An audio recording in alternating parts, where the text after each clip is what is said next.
Hey, what's up, moviegoers, and welcome to, yet again, another 1-3 movie reviews, TeleNews Wednesdays. And this one I'm particularly excited about because Peter Jackson, director of Lord of the Rings and The Hobbit, has taken time out of his busy schedule to give us a sneak peek.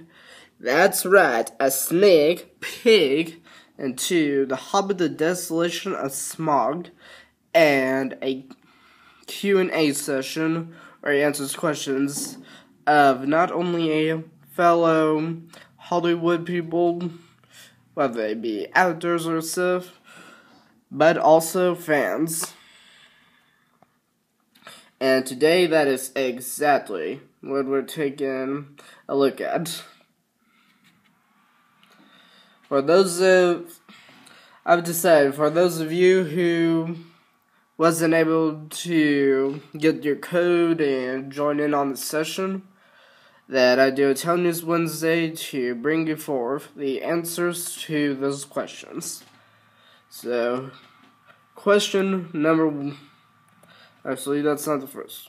The first question was, how has the process been of doing 3 movies, a trilogy off of one book? Peter Jackson's answer was this: it was harder, but The Desolation of Smaug has multiple storylines, as the first one is more linear.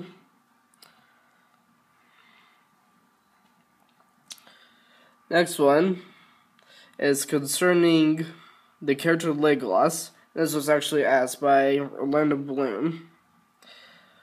Why was Orlando Bloom chosen to play Legolas? Well, Peter Jackson answers quite so. He felt that Orlando Bloom brought some life to the character. And also, for those of you who didn't know this, Orlando Bloom's character, Legolas, is a prince, son of Thranduil,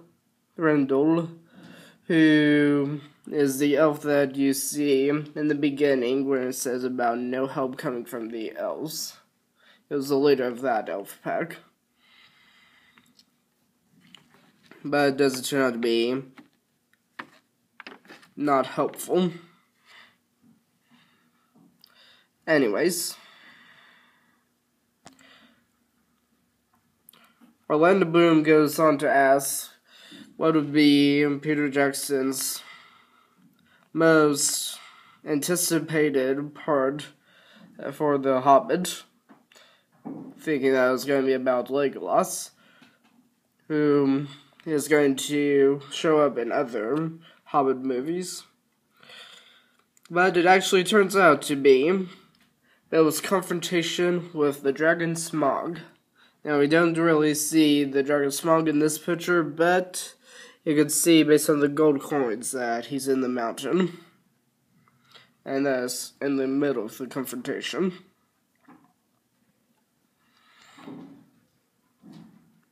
Someone goes on to ask about new characters. Well, of course, we got Thranduil, who is played by Lee Pace. He's the king of the elves. And we also see him in Hobbit Part 1, as I said earlier.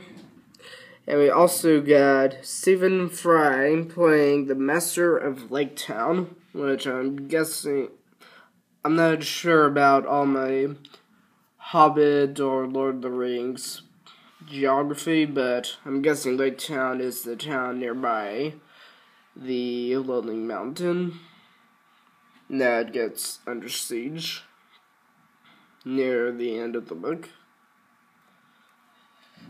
Some other characters is Bard the Bowman, seen on left, played by Luke Evans.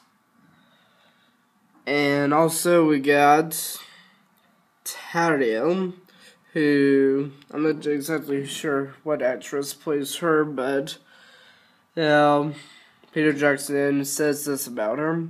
She is not in the book.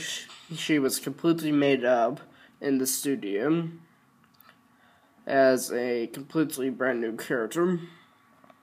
So, they are taking some creative rights, and that is going to be interesting to see how this character turns out. Peter Jackson was asked what his favorite weapon from Lord of the Rings was, and it turns out to be Theoden, King of Rohan's sword, which is based in Anglo-Saxon culture. The real version has steel and brass, but there's a version that is not actually made out of metals that was used in the movie because it was a whole lot lighter to carry around.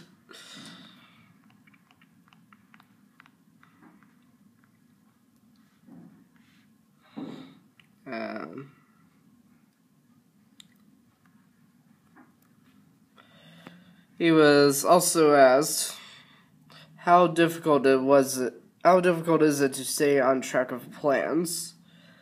Peter Jackson says that it can be very difficult, and he goes on to tell that of an example being weather issues.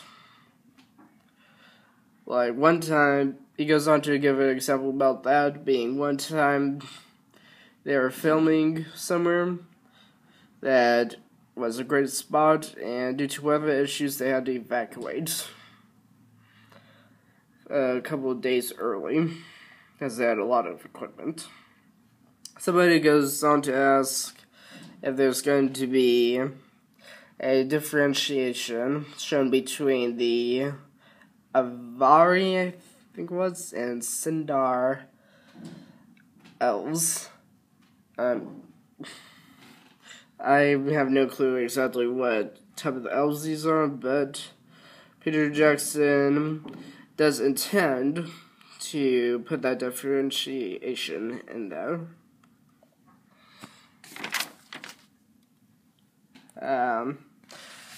Not quite yet to there. Now, there's a lot of questions submitted to Peter Jackson, but a lot of them he didn't get to, but what was one that I question why he chose this question over some others. Like, I found my question to be a very good one itself. My question I put to him was about whether we get to see Sauron go dark, like when he's influenced to turn evil by the necromancer, who turns out to be Sauron. So, I would prefer to answer that question, but he decided to answer about this rumor instead. There was some sort of rumor about him being indoors editing barefoot, and it turns out those rumors are true. I don't know why he wanted to do that question.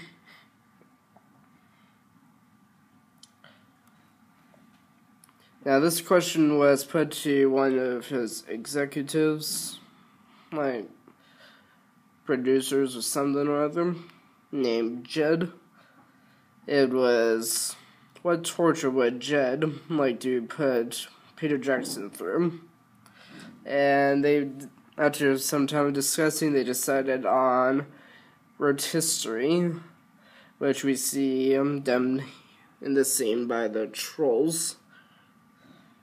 In Hobbit Part 1.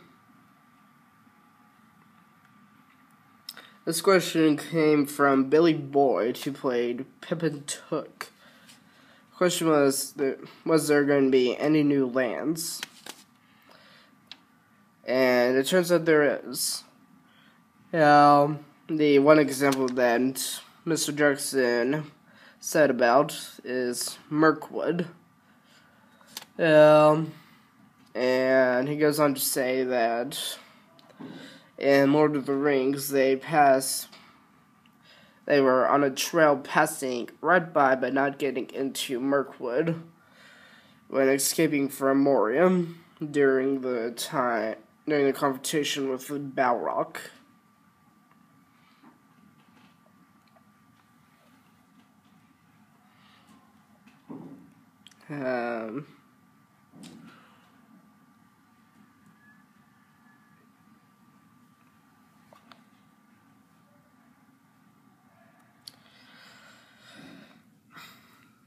Mr. Jackson was asked if there was going to be a large role in the series for the Necromancer, which we see here. Though they were very tight-lipped about it, it turns out that there is going to be one. Now, he was also asked about a verbal vision on Thranduil's realm. While it's subterranean, made fully out of trees and pathways inside, which I think that looks pretty similar to Lorien as far as being made up of trees. It's underground and there's only one way in, which is this bridge scene right there. So they're not very welcoming, and it's a stronghold.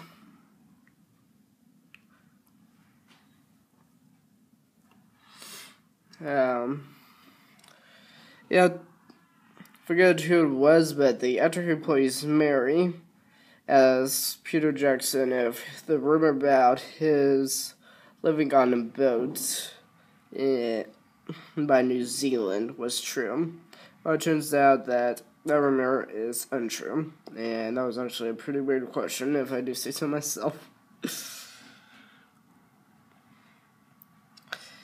And finally, though I don't have the clip here, those who were able to join in on it was given a look at a scene in which Gandalf and Radagast the Brown go investigating how the Witch King of Angmar's sword got away from his grave, which turns out to be a long ways away from where it turned up in the first place, to presenting itself to Radagast.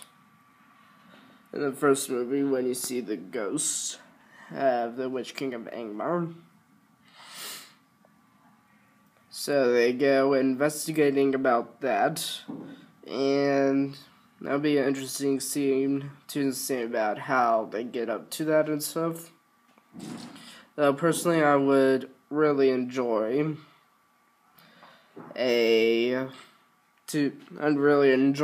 see about how it turns out with Saruman the White getting deceived and joining the dark side, as it were. Well,